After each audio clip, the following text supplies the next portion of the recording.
Folks, welcome back to another episode of Mayhem in the Midsouth. Today we're going to be looking at the Axeman of New Orleans.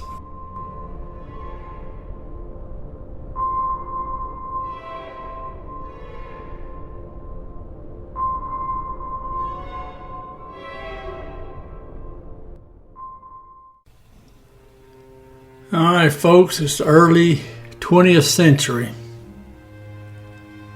and there's a madman loose in New Orleans, Louisiana. This is a serial killer that was never caught or identified. Every city had their boogeyman, and the Axeman of New Orleans was definitely the one down there in Cajun country. Now there were, as you might guess, homicides in New Orleans, and different resource material will list different victims, a number of victims. Now the first one I'm going to start with is a fellow named Epifanio and Anna Andalina. Now they were Italian and they ran a grocery store. Now that will be pretty well the one common denominator for almost all of these homicides and assaults. The victims were Italian and they owned grocery stores. December 22nd, 1917, 8301 Apple Street in New Orleans. Now everybody's in bed asleep. Now their living quarters were, as most of these addresses were, it was either connected directly to the store, or the living quarters and the store were bumped up to each other. Now on this particular night, fella comes in with an axe and he strikes Mr. Andalina several times in the head. Now he doesn't bother the wife. Now he attacks both of the sons. One of them gets an axe blow to the head, at least one. The other one is struck in the arm with a blunt object. Now, supposedly this is just one person doing it. Now everybody survived, but unfortunately we're not going to be able to say the same for future victims. May 23rd, 1918, an Italian grocer named Joseph Maggio, him and his wife Catherine. Now they're asleep in their little apartment. In this case, their living quarters are above the grocery store. And as you'll see with almost every one of these locations, they're on a corner. Now someone got in there and they cut the couple's throats with a straight razor, and they were also struck in the head with an axe. So the deceased couple is found. The police get to investigating, and they find that the murderer, he left his bloody clothes there, because obviously there's a lot of blood. You start cutting throats, bashing people in the head with an axe, there's going to be some blood. So he had taken all his clothes off. I don't know if he brought a set of clothes or he took some of Mr. Maggio's clothes or what.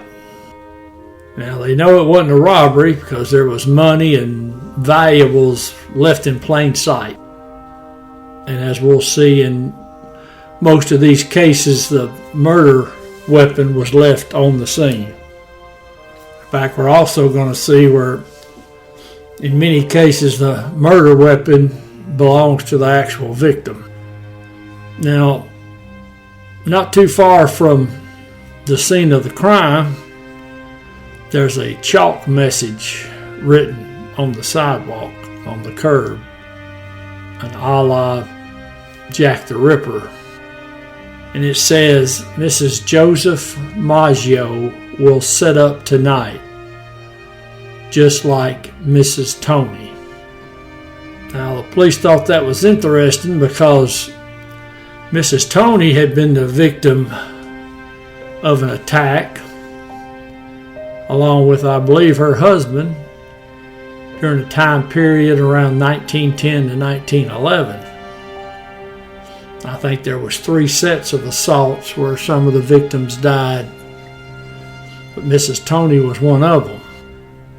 So you had some people thinking, okay, it's the same guy. He's a loner. He's just doing it because he's insane. Now, there are others who say, and still say, that these attacks involved the mafia, and that this was just a power grab, and that certain grocers were being targeted. Alright, so it's about a month later, June 27th, 1918, and another couple gets attacked. Now, this fellow's name is Louis Bessemer. Now, in this case, he wasn't living with his wife. He was living with a woman that was his mistress, his girlfriend, his live-in acquaintance. Now, their living quarters were at the back of the store. Now, it was kind of suspicious the next morning when the store didn't open. They eventually found the 2 victims. Now, Mr. Bessemer, he'd been struck with the axe just above his right temple. And Miss Lowe had been hacked over the left ear. Now, they were still alive. Now, just to show you that time period, the newspapers were more interested in the fact that Mr. Bessemer was living with a woman who was not his wife. And that seemed to cause more of a scandal than their assault. Now, Mrs. Lowe, she had partial paralysis to her face. So a couple of months later, they did surgery on her, August the 5th. So they do the surgery, and 2 days later she dies. But now, before she died, she told the police that Mr. Bessemer had attacked her. Mr. Bessemer was charged with the murder. He served 9 months in prison, or he remained in jail 9 months till the trial, and a jury acquitted him on the charges. Took him 10 minutes. And the thing that kind of stuck with everybody was the fact of Mr. Bessemer wanted to kill Miss Lowe. Why in the world would he hack himself in the head? So it almost sounds like he got arrested because he had a woman other than his wife living with him. It sure wouldn't make any sense to charge him with that. All right, August the 5th, you get another attack. Lady named Miss Snyder. Now, she was 8 months pregnant. She's 28 years old. Now, she's asleep there in the bed. She happens to wake up. She would later say she saw a dark figure standing over her. And she got bashed in the head multiple times. Now, her husband's at work. So he comes home, finds that his wife is bludgeoned near death. And, of course, being pregnant, got a child to worry about as well. Well, she survives the attack, and 2 days later she gives birth to a daughter. So there is a God. They didn't have any suspects, and people in New Orleans are starting to become concerned. And whether the police admit it or not, the public's thinking that the attack on Miss Snyder and Bessemer and the Maggios are all related. Now, 5 days later, a fella named Joseph Romano, he's attacked on August the 10th. And yes, he was a grocer as well. Now, he was an elderly fella, and he lived with his 2 nieces. Now, they heard a fight or a commotion, and they went to their uncle's room, found that he had been struck in the head and was bleeding, obviously, and they saw the fellow run out. Now, he lived for 2 days before he died. Now, the two nieces, they said that the description on this fellow was a dark-skinned, heavy-set man, and he wore a dark suit and a slouched hat. Now, dark skin would make you think he's Italian. Now, the police are looking at these crime scenes and they're going, well, in every scene, the residents, there's some signs that the room has been ransacked, but they never find that anything's really stolen or anything of value. And that in just about every one of these cases, the killer used the owner's hatchet or axe or straight razor. Now, they also noticed that point of entry was a rear door, and he would chisel out a panel of the wooden door to get inside. And now, from looking at some of these doors, that panel that he chiseled out, at least in my estimation, he just stuck his arm through there and unlocked the door. There's some implication by some of the resource material that he actually climbed through the hole, but I mean, not that that's not possible, but you figure the two nieces described a heavy-set man. Ain't no heavy-set man going to climb through the little panel of some of these doors. But in any event, so they do have a pattern. They do have a very set M.O. Now, there are a lot of Italians that live in New Orleans, so it's not like place can just set up in one neighborhood. It's all over the place. No particular neighborhood. Now, the killing stopped for just a little bit. Then March 10th, 1919, he goes after a fellow named Charles Cortimiglia. Now, Mr. Cortimiglia, he had a grocery store. It was him and his wife Rosie, and they had a 2-year-old daughter named Mary. Now, they lived in a little town that was called Gretna. Now, Gretna was across the river from New Orleans. Now, they got attacked in the early morning hours. Neighbors went over there to investigate. They found that the couple and their baby had been attacked. Now, Miss Rosie would later say she woke up, she saw her husband fighting with a large man, which would coincide with the description given by the nieces in that earlier attack. Now, after the attacker had struck the husband a few times, he came after her and the baby. Now, she was holding her baby in her arms, her daughter. Now, she's begging for him not to do it, but he strikes her and the baby, both of them in the head, with the axe. Neighbors get there. Charles is laying in a pool of blood on the floor, and Rosie's standing in the doorway, and she's bleeding profusely, and she's holding her little baby daughter who is dead. Now, they both survived. The husband, Charles, he's released a few days later, and the wife, she remains in hospital a few days. Now, when she's finally fully awake and conscious, she swears up and down that the attackers were two of her neighbors, an elderly fella named Giordano and his 18-year-old son, Frank. Now, this Mr. Giordano, he's 69 years old. He's in poor health. And it just wouldn't make any sense that his son, 18 years old, now the son is a big fella. But now you would think that the elderly father might notice that his son might be covered in blood if he'd been the attacker, since they're the ones that found the bodies. But anyways, they're arrested just the same. They were found guilty.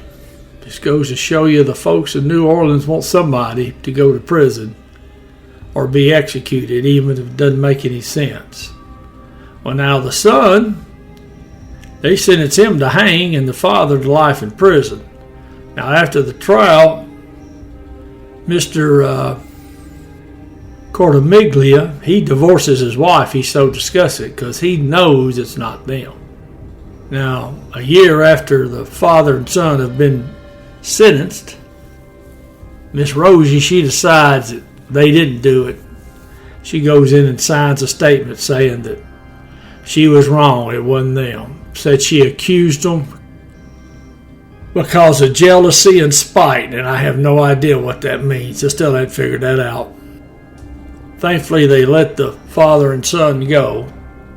Now, March 13th, 1919, killer sends a letter to the local newspaper. I guess you've got a la Zodiac killer. So he's taunting the police and the public. Now, I'm not going to read his letter, but I will include it in this video so you can read it. Now, the authorities are assuming it's legitimate. In fact, it's in their eyes and the eyes of the public, it's so legitimate that he makes the announcement that on March the 19th, 1919, it's going to be a Tuesday, he says that I'm going to be going through New Orleans. Now, according to him, he's going to be passing over like he can fly. But in any event, he says if he goes by a house or a business or anything, if he doesn't hear jazz music, he says he's going to kill everybody in whatever house or business that is. Now, as you might guess, people believed it, and they played jazz music. So we don't know if this serial killer, the Axeman, if he just loved jazz music or if he just wanted to see people follow his commands. So we've got a serial killer here that's got a little Jack the Ripper in him and a little Zodiac in him. Now, things quiet for a while, but not for long. August the 10th, 1919, he attacks a grocer named Steve Boca. He's in his bedroom asleep, sees a dark figure looming over his bed. He gets nailed with an axe. Now, he survives, but he can't remember anything about the attack, which is not surprising, going through a traumatic event like that and you got struck in the head to boot. There was nothing taken from his house, and entry was through a panel of the back door, been chiseled out. Of course, now all this information is being released to the media, who's putting it in their newspapers. So everybody in New Orleans and the surrounding areas knows the MO of the killer. So if you wanted to go do a burglary or go kill somebody, you already had the details. You could just follow the lead of the Axeman, do your crime, and it would be blamed on this other fella, whoever he was. Now, the Axeman, he broke into another fella's house on September the 2nd. He actually had a drugstore. Now, this fellow, William Carson, he was ready for the Axeman because he had a pistol and he pretty well perforated his living quarters. Now, he didn't hit the Axeman. The Axeman got away, but same MO. Back panel of the door and the axe found in the yard.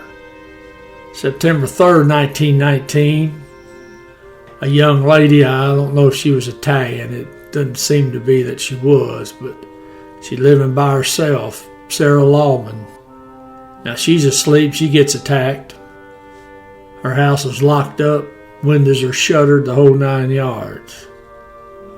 They didn't see her for a day or so, and they went and checked on her. She's in the bed. She's been severely beaten about the head. Teeth knocked out. Somebody beat her really, really bad with an axe. Now, she survives, and the axe used to attack her was found on the front lawn at 2123 2nd Street. Because now her listed address was 2121 2nd Street. Now, 2 months later, it's been quiet. Axeman strikes again. Most of the resource material says this is the last official attack of the Axeman. Now, he attacks a fella named Mike Pepitone. Or that could be Mike Pepitone. I worked with a fella and he pronounced it Pepitone, but either way, now he's a grocer. He's attacked. Now he dies. Now the wife would later say that the fella that did the attack was a large fella. Now Mr. Pepitone had a wife and 6 kids. Now officially, according to the police, that was the last killing that occurred in New Orleans at the hands of the Axeman. And of course his M.O. was so distinct, it would be hard to miss it if he did strike again. Now, you know, it's interesting.